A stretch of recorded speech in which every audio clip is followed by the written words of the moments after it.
Yeah, we got it going on, yeah, we got it going on, yeah. So first things first, the first thing you want to do is peel your banana just like so. And after you got it peeled, you want to cut it in chunks just like how you see here. Just small chunks just like that, not too big. And normally people will use salt when it comes to soaking your bananas, but I chose this little seasoning that I have low in sodium that you just saw. That was 75 milligrams. And you want to just soak it in water. Just soak your bananas in water. And I usually soak mine for maybe about 5 to 10 minutes, and I just let it sit and just let it soak in water. Like first I give this a little stir, and after it's all nice and even, I just even it out and let it soak for maybe about 5 to 10 minutes.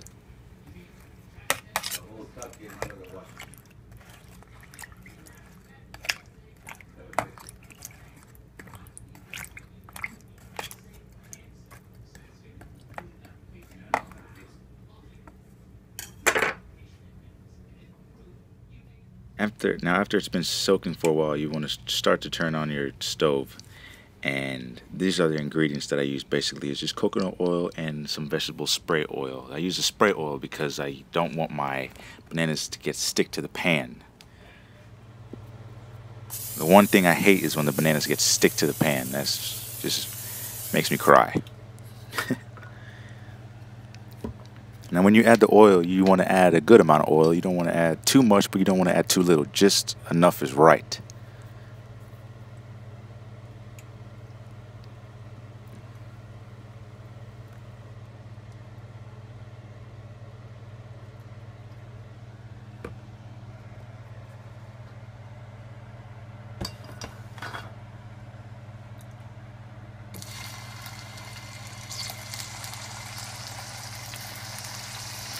And after the thing is pretty hot, then you just throw them in.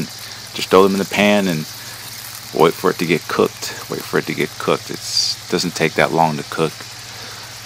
These things, when you're cooking them, you gotta be patient with them. I remember when I first started cooking these things, I didn't know how to do. I didn't know what to do. I just didn't know anything. But the trick is to just let it cook. Let it cook. And once you put them all, immediately after you put them all in there, you want to give it a little bit of salt, just to taste. Add some more salt in there so the salt can get into the oil, so the salt can get on the bananas. Because what the oil is going to do is what the bananas are going to do is soak up the oil, and that's just what gives it its taste. And you see how I just flipped it over and it's turning. It looks a different color. This is what you want to do. This is what you want to wait for. You see how it's a little golden brown. You want both sides to get that way. Normally, it's better to use a fork. I hate using knives. Knives don't do anything, so it's best to use a fork. So it's much more easier. So when you flip them all one time, you want to just give it a little bit more time for it to cook on both sides. I usually flip it 3 to 4 times, just so it can get cooked and get soft. And once it gets soft, that's when you want to start flattening them out. So after I flipped them all out, I must have flipped them about 3 or 4 times. I got this little thing that I just showed you, this little bottle that I use to flatten it out. Anything flat would do fine as long as it's strong and flat. This is what I use. I don't have anything. I'm not a professional. You just want it to just make it flat, just like that. And after you get, it's going to take up some space. So, but it's very easy. It's very easy. Just like I said before, you want it to cook on both sides. Cook on both sides so the bananas can be easier to flatten out. If you just cook one side, it's not gonna be able to flatten out. So you need to give it time to cook.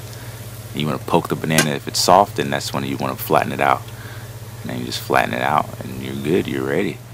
So this is how it looks like when it's finished. I got a plate for you laid out right now. It's a very tasty meal, about 500 calories worth. And you see there's no more oil on the pan. So now you're going to have to repeat the process and put more oil and spray so the bananas could cook. And when I eat this, I normally have greens just for fiber. And this is how you make tostones. So if you guys liked the video, give it a thumbs up, and thank you for watching.